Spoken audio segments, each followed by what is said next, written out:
Do you know India is home to over 20% of the world's blind population? Nearly 40 million people in India, including 1.6 million children, are blind or visually impaired. At MediCircle, we are conducting the Empowering the Blind series on the occasion of the World Braille Day. We feel Braille is not just a code, but a source of empowerment of the blind. Through our Empowering the Blind series, we aim to create awareness about the situation of the visually impaired population in India and highlight individual and organizations' actions that strive to create a world full of possibilities for the visually impaired. In this initiative, today we are speaking to Madhu Singhal. Madhu Singhal, she is the founder and managing trustee of Mitra Jyoti. She was born and brought up in Haryana and completed her post graduation in Hindustani classical music. She has been running Mitra Jyoti since last 30 years with a mission to educate and empower the visually impaired. Hello Madhu, welcome to MediCircle. Thank you. So Madhu, it is really nice to have you here on our show, Barring the Blind series. To begin with, my first question is: India is the second most populous country in the world and home to over 20% of the world's blind population. And unfortunately, it is also home to the largest number of blind children in any one country. So, how do you think India will be able to make the blind Atmanirbhar? Um, Thank you so much. And first of all, I would like to say thanks to MediCircle to make me talk to so many listeners and viewers. And your first question, I personally feel that India, when we talk about Indian condition and everything, is the second largest population in India. And when we will see the persons with visual impairment, yes, there are a lot of children and adult, and I think so the correct data we are not getting from anywhere. Maybe different ways we are getting different datas, but still, if we will go to the remote areas and remote villages, lot of people are uncounted, as I think so. So when we talk about to make them Atmanirbhar, there are so many ways. When first of all, India is a big country, and when we talk about the Atmanirbhar, self realization or self sufficient for the people itself is a very big question. When we talk about the persons with visual impairment, yes, it is a very tough question, but nothing is impossible. It can be possible by making, there are so many schemes by the government of India, state governments, society, public, and parents group, and the person itself, the visually impaired himself or herself, can make themselves self reliant by so many ways. First of all, lot of NGOs also working towards this, like Mitra Jyoti has lot of programs and lot of series where we are trying to make them Atmanirbhar while giving them education, providing them the books to educate themselves, then later to give them the training to enable them to be able for everything. And third thing is to search job opportunities for the persons with visual impairment. So they should be Atmanirbhar. But definitely, it is the duty of all of us, whether the government, non government, NGOs, parents, and also the visually impaired themselves. All together, we can make this thing can be possible.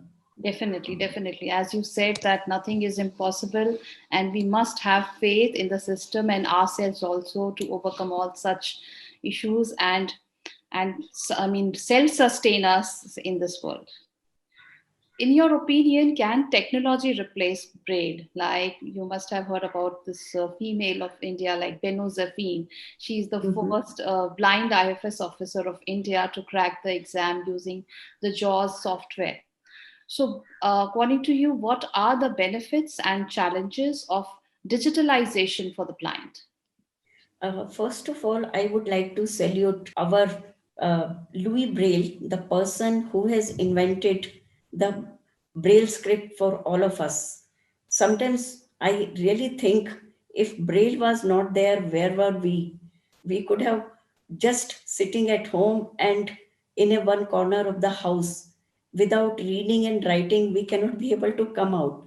So it was a great work by Louis Braille that he has provided this script for all of us. When we talk about that, can we make this Braille, how to convert with the you know with the digitalized braille or something like that. Braille definitely cannot be digitalized. Braille is Braille. I really believe that when a child was born and he goes to the school, first thing we will give them pen and paper or pencil and paper to write. So Braille's importance we cannot forget about it. But definitely the technology has made Braille possible to do so many things. Like you have given the example of Bino Zafin, and like her, there are so many others. And because of the technology, they could be able to achieve and go to the very highest level. They have become the IAS officer. You can see them in a highest of our companies. They are in a higher position, and they can do quite a lot of things. But definitely, we cannot forget the importance of the braille. But braille can be utilized by converting into technology. And but definitely we cannot forget the importance of braille, that will be braille is braille. Surely, surely. It's like it has to be there whenever like we start reading, writing, a child is given a paper and a pen or a pencil or a paper. Braille is like that. It is used for the initial steps. It would be there. It won't be replaced by any technology. Uh, Technology, but definitely technology we need it when the person will grow, and there are huge books are available. If we will count, from the beginning till end, there are a lot of books available. And without technology, we cannot be able to think about to reading all the books. Surely. So, Madhu, what are the challenges which are faced by the blind, partially blind individuals in India? We know that, first of all, there is always a sympathetic attitude towards them, but there is a lot beyond that, and we need to make them, feel them, make them feel that they are also a very important part of the society and help them overcome their whatever problems they have. So, what challenges they face and how to tackle them. First of all, I will say that when a child was born with visual impairment, it itself is a very big challenge. When the family will see my child is blind, it was a very big trauma in the family, and a one stigma attached with the child. Yes, this child is blind. The child was called, this is a blind child, kind of things. So this is a stigma from the beginning. And one type of humiliation will be there with the child when he or she goes to the school. There was a stigma that to get the admission in the school. Later, for the after somehow they will complete their education. Later on, for the placement or employment opportunity, another stigma. How he is a blind person, how he can do the work. If he will get the placement also or employment opportunity also, to get them by their colleagues or by their boss to understand their abilities, that is another stigma attached with that. He is a blind person or she is a blind person, how he or she can be able to do the work, though they have lot of abilities to show to the people. That is the thing. So stigma attached from the birth till, and I can say that. But definitely there are so many ways and means we can, this stigma can be taken out from the blind person, and blind person can show their talent like others if we can give them correct kind of opportunities and correct kind of things to come up in their life. by the family or society. Again, I will say all of us has to pitch in. There are a lot of NGOs like Mitra Jyoti. We have training center where we can give computer training to make them able to go for the job opportunities, to make them able to read books and complete their education, reach to the level where they want to reach. So it is not impossible, but there are so many ways. I will just say that ki when we talk about blind people and partially blind people, there is another stigma attached with the partially blind people. They are in two world. Neither they are sighted nor they are blind. So they will see in between. And sometimes socially acceptance will be a very big challenge for them. They cannot say that I am a blind person. They cannot be able to see everything. So acceptance really is one thing. They have to accept themselves. Whatever they have, we should accept it. Then only we could be able to achieve the things. Sure. That is what I always say, the people, whatever the talents we have, whatever we could be able to do, if we will have a acceptance, we can be able to do quite a lot. And we can be able to tell what we can do, what we cannot do. That will definitely give strength to us to go to further level. Sure. Do you think Indian healthcare system policies are enough for the people with vision disabilities so that they can access the same benefits as provided to others? Like during COVID lockdowns, we had a lot of government guidelines, but either they were in PDF formats, which were not at all accessible or important or useful for the blind. So, what is your take on that? uh, Regarding this health policies, I will say that first of all, the sighted people do not have the benefit which they have to get it through health in India.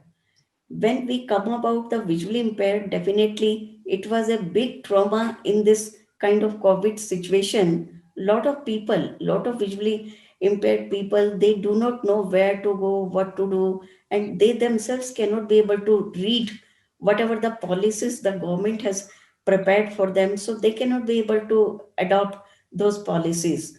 So I don't think so. In India, we have reached to this level to get the proper health policies for everyone first. And for the visually impaired, I think so nothing is available at the moment.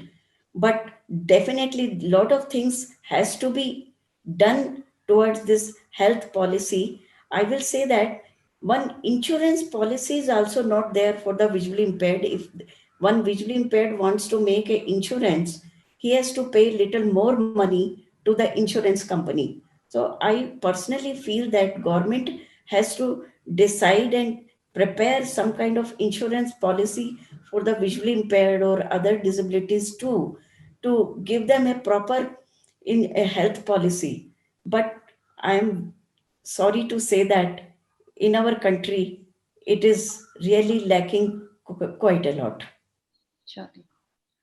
So, I mean, there are a lot of, I mean, changes right from the government policies to individuals. I think the most Exactly. important change is what we feel for them and how we, I mean, present ourselves. Like it is, like it's not that only we have to show sympathy to them, but rather, I mean, hold them as an important entity in the society and make sure that they are not left behind and they have been given all the options to grow and I mean prove themselves that yes they are also one important part of the society and they are not left behind. So thank you so much, Madhu, for joining us for this Empowering the Blind series. I'm really privileged to have you on our show.